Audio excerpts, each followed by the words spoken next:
Сәлеметсіздер ме? Сіздермен бүгін Ben Curriculum және Connected. Сонымен қатар сіздердің цифрлық сауаттылық бойынша нұсқаушыларыңыз мен Жемісбек Тілназ. Біздің екінші сабағымыз файлды жүйені қалай қолдануға арналады және жалпы алма сұрақтарға жауап беруге арналған. Ең бірінші сұрағымыз бұл буманы қалай жасаймыз. Буманы жасау үшін сіздерге жұмыс үстеліне өту қажет. Жұмыс үстелінде сіздер әрбір жерге мендерді апарып, кейін тінтуірдің оң жақ батырмасын басып, создать, яғни жасау дегенге апарасыздар, кейін бума, яғни папка дегенді таңдайсыздар. Содан кейін сіздерге бумаларыңызға ат қоюға мұрша беріледі. Ол атты қою өздеріңіздің еркілеріңізде. Мысалға айтайық, видеолар деп қойсаңыздар болады. Кейін бұл бумаға өздеріңіздің файлдарыңызды жүктей берулеріңізге болады. Енді өздеріңіз жасап көріңіздер.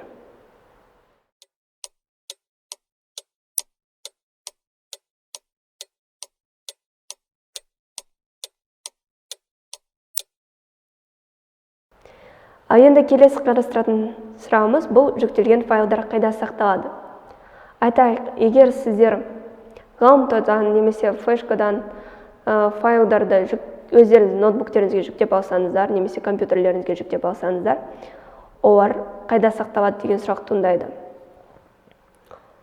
Кейбір файлдар бірден мәселелер тақтасында орналасқан проводник, яғни серігімізде загрузки, яғни жүктемелер деген батырма болады. Бұл жүктемелерде сіздердің барлық жүктелген файлдарыңыз орналасады.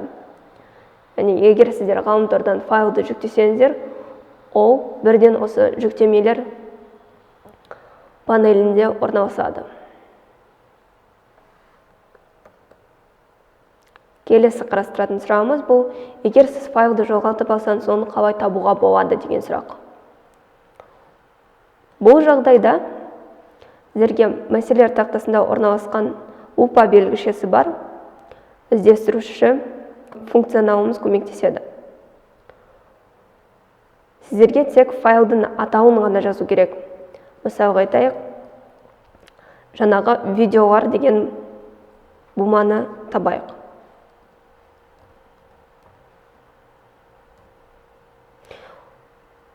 Бұл іздестіруші панельде бізде бірден видеолар бумасы табылады, атауын жазып болған соң. Немесе сіздер қайтадан серігімізге кіріп, этот компьютер, яғни осы компьютер дегенге басып, мына жақта лупа белгішесі бар іздестіруші жолаққа файлдың атауын жазсаңыздар болады. Тағы да видеолар деп жазсақ, ол бірден осы ноутбукте орналасқан барлық файлдарды іздестіріп, бізге керек файлды тауып береді. Бірақ дегенмен бұл көп уақытта алады. Файлды тезірек табу іздестіруші лупа белгішесі бар функционалға басқан жөн деп санаймын. Сонымен біз ақпаратты іздеуді, яғни файлды іздеудің екі жолын қарастырдық. Бірінші жолы бұл пуск, яғни мәселелер тақтасына орналасқан поиск, яғни іздестіруші функционал арқылы. Екінші бұл этот компьютер немесе мой компьютер, яғни менің компьютерім немесе бұл компьютер арқылы. Келесі қарастыратын сұрағымыз бұл компьютер қатып қалса не істеу керек.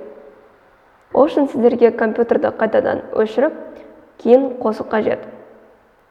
Яғни орысша айтқанда перезагрузка жасау керек. Және перезагрузканы жасау үшін бізге қосу белгішесі бар батырманы басып тұру қажет. Кейін автоматты түрде ноутбук өшеді. Тағы да бір рет осы батырмаға бассаңыздар, ноутбук қайтадан қосылады. Келесі қарастыратын тақырыбымыз бұл желіде ақпаратты іздеу.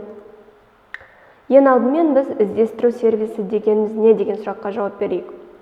Іздестіру жүйесі, іздестіру сервисі, немесе орысша айтқанда поисковик, бұл ғаламторда ақпаратты іздеуге арнайы жасалған компьютерлік жүйе. іздестіру сервистеріне біз Google'ды, Яндексті, Mail.ru-ды, Yahoo-ды және Explorer-ды жатқыза аламыз. Танымал іздестірушілердің бірі бұл әрине Google. Кейін Яндекс дегеніміз бұл ресейлік компанияны ұсынған танымал браузер болып табылады. Енді біз браузерді ашып, сөз бойынша бір ақпаратты іздейік. Ол үшін сіздерге браузерді ашу керек. Мысалы айта Google Chrome дейік. Браузер ашылған соң біз іздестіру жауабына керек бір кілт сөзді жазайық. Мысалы айтайық мысық. Кейін мұнда бізде мысық туралы сан қилы ақпараттар мен суреттер, видеолар және де жаңалықтар шығады.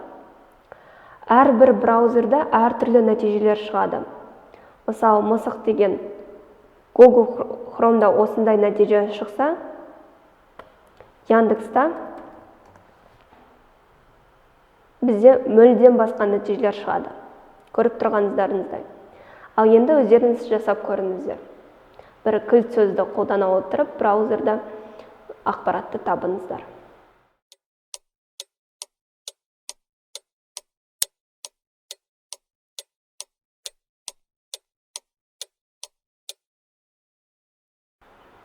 Келесі кезекте бізге егер де бір веб-сайтты немесе веб-парақшаны сақтау керек болса, мысалы айтайық, Wikipedia сайтындағы парақшаны сақтау қажет.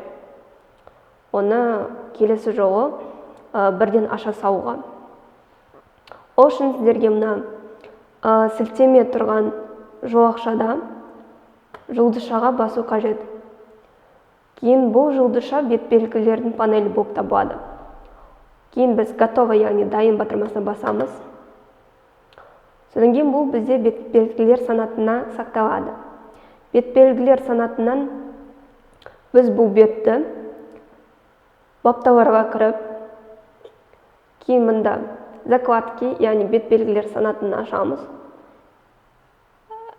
Содан кейін мұнда бізде жаңағы сақталған Wikipedia парақшасы болады.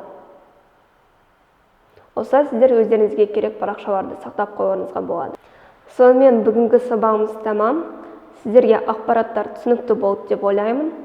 Егер сұрақтарыңыз болса, комментария жазып өтсеңіздер болады. Мен міндетті түрде ол сұрақтарға жауап беремін. Келесі кездескенше.